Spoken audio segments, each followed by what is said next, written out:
जय श्री हरि विष्णु। भक्तों, आज का दिन आप सभी के लिए मंगलमय हो।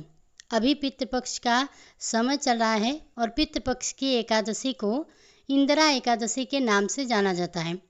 इस एकादशी का हमारे हिंदू धर्म में बहुत ही विशेष महत्व है। इंदिरा एकादशी अश्विन महीने के कृष्ण पक्ष की एकादशी तिथि को पड़ती है।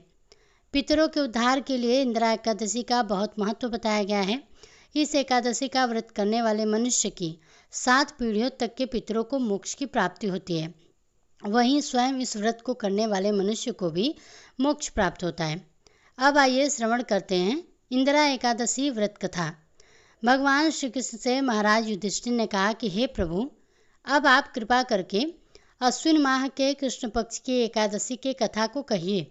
इस एकादशी का क्या नाम है तथा इसका व्रत करने से कौन सा फल मिलता है, कृपा कर विधान पूर्वक कहिए।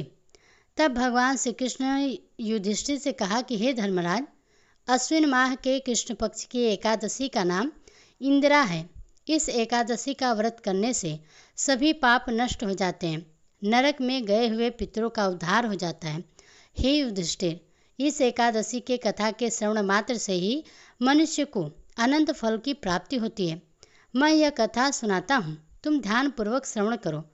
सतयुग में महिष्मती नाम की नगरी में इंद्रसेन नाम का एक प्रतापी राजा राज्य करता था। वह पुत्र पौत्र धन धान्य आदि से परिपूर्ण था। उसके शत्रु सदैव उससे भयभीत रहते थे। एक दिन राजा अपने राज्यसभा में सुखपूर्वक बैठा था कि महर्षि नारद वहां पधारे। नारद जी को देखकर राजा आसन से उठा, प्रणाम करके उन्हें आदर सहित आसन दिया। तब महर्षि नारद ने कहा कि हे राजन, आपके राज्य में सब कुशल से हैं।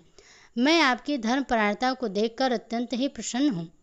तब राजा ने कहा कि हे देवर्षि, आपकी कृपा से मेरे राज्य में सब कुशल पूर्वक है तथा आपकी कृपा से मेरे सभी यज्ञ कर्म आदि सफल हो गए हैं।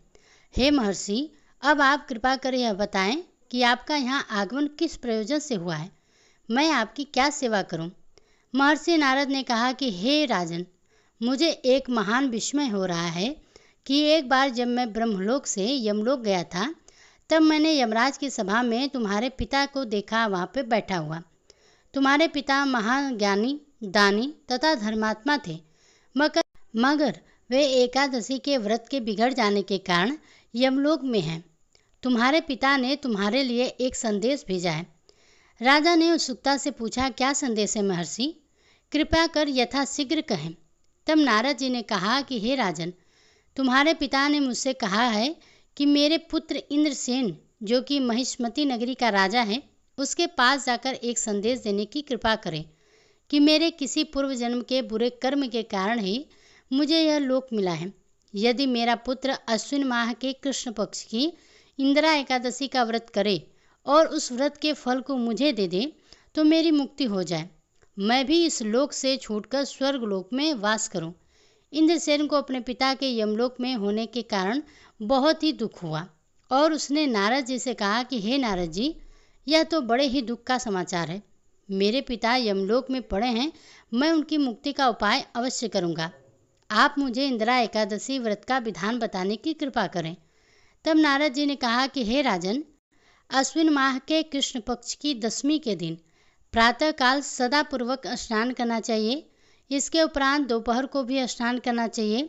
उस समय जल से निकलकर सादापूर्वक पितरों का श्राद्ध करें और उस दिन एक समय भोजन करें और रात्रि को पृथ्वी पर शयन करें। इसके दूसरे दिन अर्थात एकादशी के दिन नित्य कर्मों से निवृत्त होकर स्नान आदि करने के उपरांत भक्तिपूर्वक व्रत को धारण करें और इस प्रकार संकल्प करें कि मैं आज निराहार रहूँगा और सभी भोगों का त्याग कर दूंगा। इसके उपरांत अगले दिन भोजन करूंगा। हे ईश्वर, आप मेरी रक्षा करने वाले हैं, आप मेरे उपवास को संपूर्ण कराइए। इस प्रकार आचरण करके दोपहर को शालिग्राम जी का प्रतिमा को स्थापित करें और ब्राह्मण को बुलाकर भोजन कराएं तथा दक्षिणा दें। भोजन का कुछ हिस्सा गाय को अवश्य दें और भगवान विष्णु को धूप नैवेद्य आदि से पूजन करें तथा रात्रि को जागरण करें। इसके उपरांत द्वादशी के दिन मौन रहकर बंधु बांधव सहित भोजन करें। हे राजन, यह इंदिरा एकादशी के व्रत की विधि है। यदि तुम आलस्य को त्याग कर इस एकादशी के व्रत को करो तो तुम्हारे पिता अवश्य ही स्वर्ग के अधिकारी बन जाएंगे। नारद जी राजा को यह सब विधान समझाकर आलोक हो गए।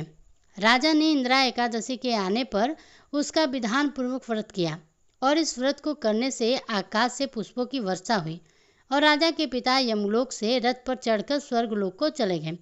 इस एकादशी के प्रभाव से राजा इंद्रसेन भी इस लोक में सुख भोग कर अंत में स्वर्गलोक को प्राप्त हो गया। भगवान श्री कृष्ण ने कहा कि हे युधिष्ठिर, यह मैंने तुम्हारे सामने इंदिरा एकादशी के महात्म्य का वर्णन किया है। इस कथा को पढ़ने व सुनने मात्र से ही सभी पापों का शमन हो जाता है और अंत में मनुष्य स्वर्गलोक का अधिकारी बनता है। इसी के साथ इंदिरा एकादशी व्रत की कथा समाप्त होती है।